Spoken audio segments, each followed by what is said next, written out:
How's it going, my friends? Welcome back to Frogboy X1 Gaming. I'm Andrew, and today I want to talk about some nonsense that I'm hearing from a lot of people right now. That for some reason Starfield needs to be a big game for Xbox. If you like this content, don't forget to like and subscribe. This is going to get a little bit deep. This is my thinking on the situation. Being in the video games industry for literally almost all of my life. I'm 43. I started playing at 5 years old. I've seen a lot of things come and go over the generations. Just this, yeah. We need to talk about this for a second. We do. We have to. Starfield, there's a lot of people putting a lot of pressure on Starfield to be this savior for Xbox. I don't think that is the game that people should be. I don't think that is the game that people should be trying to put that much pressure on. Starfield is essentially going to be Xbox's Zelda Tears of the Kingdom. Now, let me tell you why. When you play Zelda Tears of the Kingdom, you're not getting super high quality graphics. You're getting a baseline of 30 frames per second that drops down into the 20s, as well as a low resolution of 900p all the way down to 720p, and maybe even lower on Zelda Tears of the Kingdom. This is by no stretch of the imagination a super technical visual showcase or performance game, but it does have some incredibly, really cool physics that make Zelda Tears of the Kingdom a very impressive game to play, and it's an extremely immersive experience that a lot of people are playing. Is this going to be like I said, this is not a technical showcase and therefore doesn't get treated as such like that. I mean, you've got people out there already, bashing Zelda just for the low visuals and performance and things like that, especially now that it's a $70 game.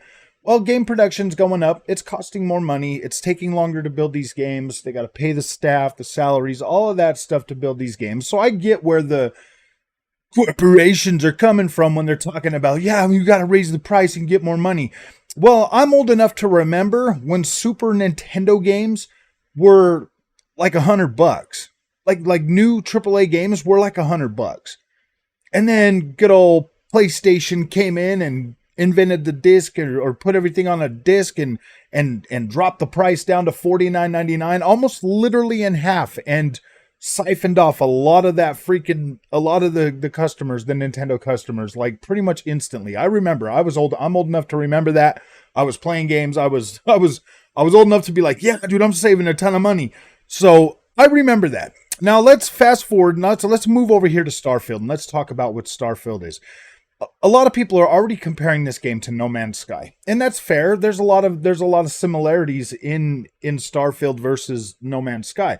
The biggest thing for me in my wanting to go over to Starfield as opposed to continue to play No Man's Sky is the fact that Starfield has like a more realistic tone. Not perfect by any means. I mean, you can look at the visuals of the stuff they've already shown us on Starfield, and that thing is not screaming like, whoa, this is a super next-gen AAA banger with AAA next-gen visuals. I mean, the visuals look good. They look good enough for me and good enough for what a Bethesda experience is going to be, created, from the Elder Scrolls or for Fallout 4, but in space. Like, it really does look good. It's got a great musical score.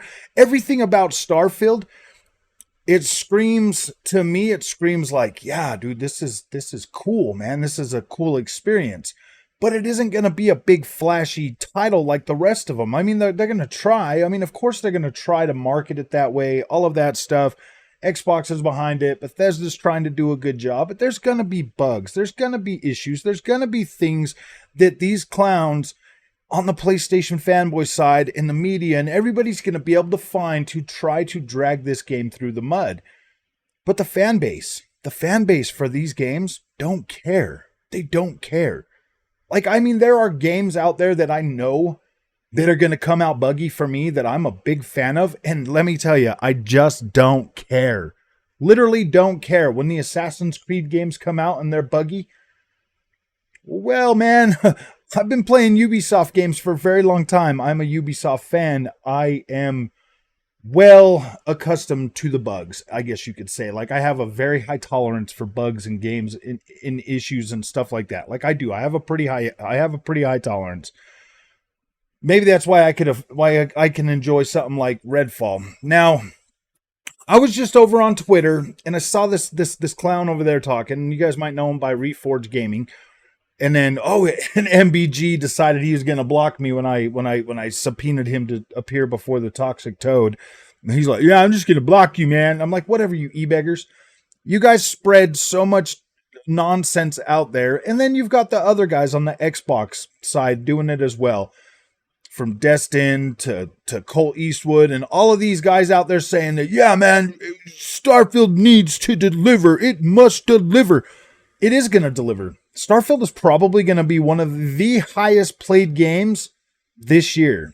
Like, the highest played games this year, aside from like Tears of the Kingdom and maybe the next Call of Duty and stuff like that. It will draw in the player base. It's going to have the players. They're going to come. They're going to play this game. It's going to be on Game Pass. More people are probably going to play Starfield this year than any other game. Starfield is going to 100% be a successful experience, just in terms of the amount of people that are going to play this and the amount of people that are going to buy consoles to play this. Starfield is going to be a system seller. It is going to move a lot of Xboxes. A lot of people are going to play this on PC. Starfield is going to be a big game. There's no need to worry about that or put any type of unnecessary, unrealistic pressure on a game like Starfield. Starfield is going to be Starfield. It is built by Bethesda, by Todd Howard and his team. And if you look back across everything they've built, going from generation to generation to generation, you pretty much can understand what to expect from the creation engine. It is, just seeing the pictures and everything that we've seen, yes, it looks better.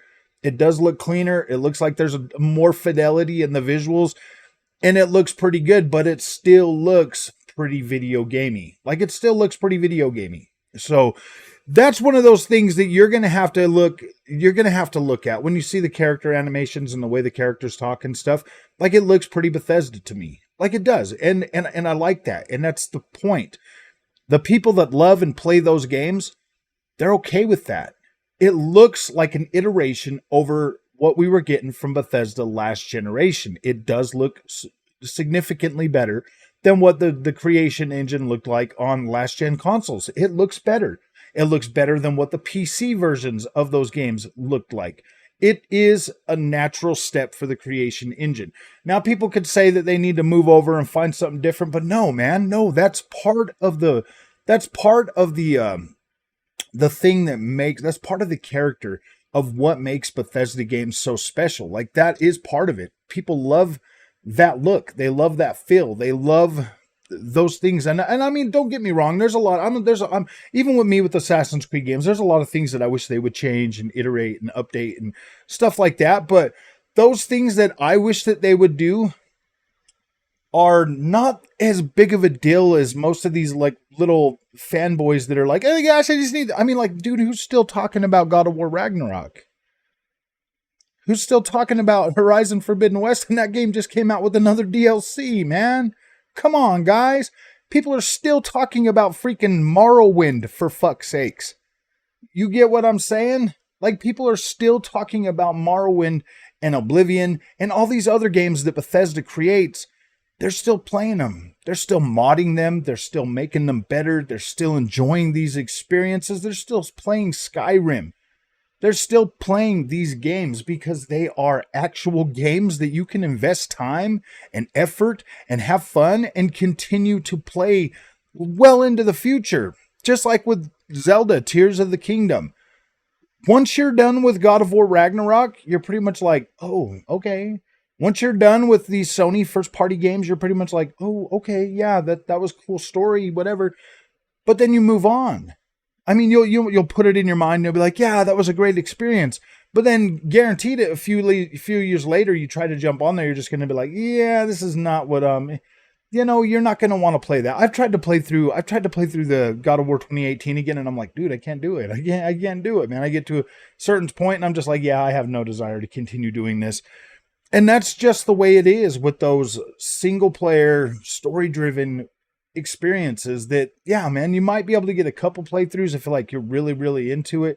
You might be able to sit there and keep playing them. But for me, I don't know, man. I don't know. I've never really been the kind of person that can sit and play through those. But open world games, I can continuously go back to those and continue to explore and have fun. And that's why I think that's why I migrated from those linear stories over to the open world games, is because once I'm done with the game itself, I can still explore the world. I can still do things in the open world that's fun. It's fun to play around in. I like doing that. I like continuing to play those, and I get more time out of those experiences than like playing through the same story beats over and over and over again. Like I don't like to do that. I don't like to play through those because it's the shock, the factor, like the greatness of the story the first time you play it through, that really gets you and really pulls you in. Whereas with something that, like an open world game with lots of side quests and all kinds of other stuff that you can stumble upon and get into, those are great. Elden Ring came out last year to critical acclaim, won Game of the Year, an amazing game. Definitely my Game of the Year last year. Nothing really even came close to that type of experience, to that level of immersion that you can get out of that. I played that on 5 different systems, playing plenty of time in 5 different systems, and still came away with over almost 100 hours of gameplay just in Elden Ring across all of those different consoles, and I still haven't beat it yet. And I still got a lot of, I've got like 3 or 4 more main bosses to do, and then I should be done with that. But Tears of the Kingdom, and I spent a lot of time in Breath of the Wild. I don't remember exactly how much time, but I spent a lot of time in Breath of the Wild. Tears of the Kingdom, last weekend I played it for like I almost 20 hours during the whole weekend, and I literally barely scratched the surface of doing anything because I was so immersed in what I was doing and just having fun with that. And that's going to be the same thing with Starfield later this year when that comes out. Like, people are going to be immersed in that experience. They're going to be playing it. It's going to be, I believe it's going to be Xbox's big game. The one thing that PlayStation doesn't have is that one big game that keeps people playing there. Well, I mean, I guess you can say Destiny 2 is essentially PlayStation's new first party, game that a lot of people keep coming back to. But I don't know how much longer that's going to last. Maybe Destiny or Bungie will be able to create something for that, like that, for PlayStation. That would be cool to see. That would be definitely cool to see. But I mean, for this notion for everybody to sit here and expect Starfield to be that game that's going to like some way, put Xbox on like this different level of performance across the different consoles. Man, I don't know. I don't know if that's fair to Bethesda. I don't know if that's fair to Xbox.